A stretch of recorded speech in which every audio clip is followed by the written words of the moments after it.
আসাম থেকে মিজোরামে বালি নিয়ে যাওয়া ট্রাক প্রবেশে বাধা দেওয়ার অভিযোগ। শুধু তাই নয়, ট্রাক চালকদের হয়রানি এবং নিরাপত্তা নিয়ে উঠছে গুরুতর অভিযোগ। পরিস্থিতিতে প্রশাসনিক হস্তক্ষেপের দাবিতে এবার শ্রীভূমি জেলা প্রশাসনের দ্বারস্থ হলেন শিলচর ও শ্রীভূমি ট্রাক ড্রাইভার্স অ্যাসোসিয়েশনের প্রতিনিধিরা।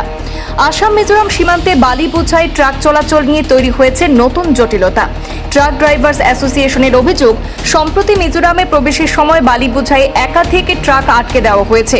সংগঠনের দাবি, 1 আগস্ট 2026 থেকে বাইরের রাজ্য থেকে মিজোরামে বালি বোঝাই যান প্রবেশে নিষেধাজ্ঞা জারি হয়েছে বলে জানানো হলেও সেই সংক্রান্ত কোনো সরকারি নির্দেশ বা বিজ্ঞপ্তি তাদের সামনে আসেনি।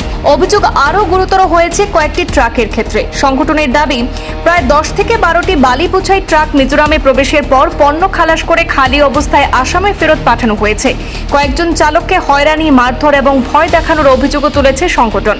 এই পরিস্থিতির অবসান এবং চালকদের নিরাপত্তা নিশ্চিত করার দাবিতে শ্রীভূমির জেলায়ুক্ত এবং সিনিয়র পুলিশ সুপারের কাছে স্মারকপত্র জমা দেন 2 জেলা ট্রাক ড্রাইভার্স অ্যাসোসিয়েশনের প্রতিনিধিরা। স্মারকপত্রে নিষেধাজ্ঞার প্রকৃত কারণ খতিয়ে দেখা, সরকারি নির্দেশের বৈধতা স্পষ্ট করা এবং আসাম মিজোরাম রুটে ট্রাক চলাচল স্বাভাবিক করার দাবি জানানো হয়েছে। পাশাপাশি চালকদের নিরাপত্তা নিশ্চিত করারও আবেদন জানিয়েছে সংগঠন। আমি প্রথমে ধন্যবাদ জানাই আমার সাংবাদিক বন্ধুদেরকে।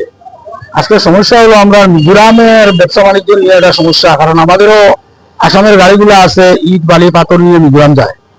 মিজোরামের যারা মিজোরা আছে তারা সংগঠন করে ওরা বলছে যে আমাদের গাড়িগুলা ওখানে গিয়ে মাল বিক্রি করতে পারবে না, বালু নিয়ে যেতে পারবে না। এই নিয়ে সমস্যা, আমাদের গাড়িগুলো রাস্তায় রাস্তায় আনলোড করে রেখে দিচ্ছে। তারা সংগঠন করে সিন্ডিকেট করেছে। আমরা নিরুপায় হয়ে আমাদের মুখ্যমন্ত্রীকেও আমরা মেমোরান্ডাম পাঠিয়েছি এবং আজকে আমরা আমাদের জেলা উপায়ুক্ত এবং জেলা পুলিশ সুপার মহোদয়কে আমরা মেমোরান্ডাম দিয়ে জানিয়েছি যে আমরা একটা শান্তিপূর্ণ সমাধান চাই এবং আমরা আশ্বাসও পেয়েছি আমাদের প্রশাসনের পক্ষ থেকে যে ওনারা আলোচনা করে আমাদেরকে জানাবেন। উনি বলেছেন যে আমি আলোচনা করব, আমার জেলা পুলিশ সুপার মহোদয় বলেছেন যে আমি জেলা উপায়ুক্তের সঙ্গে আলোচনা করব। আমরা আমাদের প্রশাসনের অবগতির জন্য একটা মেমোরান্ডাম দিয়েছি এবং আগামী দিন যদি আমার মিজু ভাইরা শান্তিপূর্ণ কোনো সমাধানে না আসে, ওরা যদি চায় যে আমাদেরকে রাস্তায় বসিয়ে দিতে, তাহলে আমরা রাস্তায় বসে পড়বো, আপত্তি কিছু নেই। কারণ আমার বউ বাচ্চাকে আমি ক্ষুধার্ত রাখতে পারবো না। তাই আমার ব্যবসার চিন্তা করে আমার গাড়ির ইনস্টলমেন্ট আছে, ট্যাক্স আছে, ইনস্টলমেন্ট আছে, এগুলো আমাকে চালাতে হবে। তাই আমিও রাস্তায় বসে পড়বো। আর যদি সমাধান হয় তাহলে আমরা ধন্যবাদ, আমাদের কারো প্রতি কোনো ক্ষোভ নেই।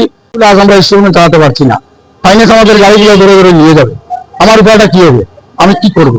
তাই আমার সরকারকে আমি বারবার অনুরোধ করছি যে আমরা শান্তিপূর্ণ কোনো আন্দোলনে গেলে আমরা যেন আমাদের সরকার এবং প্রশাসনের সহযোগিতা পাই। এই হলো আমাদের বক্তব্য। এই সমস্যা কোনোদিন দূরে হচ্ছে, সমস্যাটা 3 থেকে 4 মাস হয়ে যাবে, 3 থেকে 4 মাস হবে এরকম এই সমস্যাটা চলছে। আমরা দেখেন, আমরা তো হইলাম আসামের ড্রাইভার, আমরা মিজোরাম গাড়ি লিয়ে যাই, গেলে আমরা অনেক হয়রানির শিকার হই এমনিও। কিন্তু তারা গত 25 তারিখ আমরা আর মিজোরাম কিছু আমরা গাড়িতে 12-14টা 15টা 16টা টিপারে মাল লইয়া যার বাড়ি লইয়া, তখন তারা কয়েকটা সংগঠন মিলিয়ে আইয়া, টিপার ইউনিয়ন, মালিক union, truck union, driver union সব মিলিয়ে আইয়া আমরা গাড়িগুলো জায়গায় জায়গায় খালি করাই দিচ্ছে, খালি করাইয়া মালটান খালি করাইয়া গাড়ি ঘুরাই দিচ্ছে আসাম খালি। আবার 28 তারিখ দিয়ে একটা আইন করছে তারা লোকাল পাবলিক বলতে লোকের সংস্থায় তারা আইন করছে যে 1 তারিখ থেকে কোনো আসামের বালি নিয়ে কোনো আসামের ড্রাইভারে মিজোরাম লইয়া উঠতে পারতো না, উঠলে তারা মাইদুর করবো। কিছু 2-1টা উঠছে তারা মাইদুর করছে, এটা ভিডিও প্রুফ আমার কাছে আছে। বা গাড়ি যেগুলো খালি করে যাবে খালি গাড়ি ঘুরে ভিডিও প্রুফ আমার কাছে আছে। এখন আমি সংক্ষেপে হইতাম স্যার, আমরা যত বিভিন্ন মিডিয়া চ্যানেলে ফাটাইছি, বিভিন্ন চ্যানেলে দিছি, আমরা এগুলো দেওয়া আছে। আর এখন আমরা শিলচর ট্রাক ড্রাইভার অ্যাসোসিয়েশন থেকে আমরা আইছি, এখানে Karimganj association, Badarpur association, truck মালিক, ড্রাইভার মালিক সব সংস্থা লইয়া আমরা সবার সমর্থন লইয়া আইয়া এখানে ডিসিতে একটা মেমোরান্ডাম দিছি। এর আগে আমরা প্রথমে শিলচর ডিসিএসপি, কলাশিপ DCSP, Aizawl DCSP, Aizawl CM, Mizoram CM, Assam CM, Hailakandi DCSP সব অবগত করাইছি। এখন লাস্ট আমরা এখানে আইয়া পুলিশ সুপারের লগে যোগাযোগ করছি, আমরা মেমোরান্ডামও দিছি, আপনারা আশ্বাস দিচ্ছেন। আর তাও হইয়ার আমি একথা আমরা হইয়ার আমরা সবার পক্ষ থেকে জানাই, আর যদি আমরা এটা সময়সীমা একটা দেওয়া আছে, ওই সময়সীমার ভিতরে যদি কোনো বিহিত ব্যবস্থা না হয়, তো আমরা রোডও বইতে আন্দোলন করতে আমরা প্রস্তুত থাকবো। আর যদি আমরা পুলিশের আমরা এখনো জানাই আর আমরা যদি আন্দোলন নামি, তখন আমরা সহযোগিতা করার লাগিয়া। ধন্যবাদ।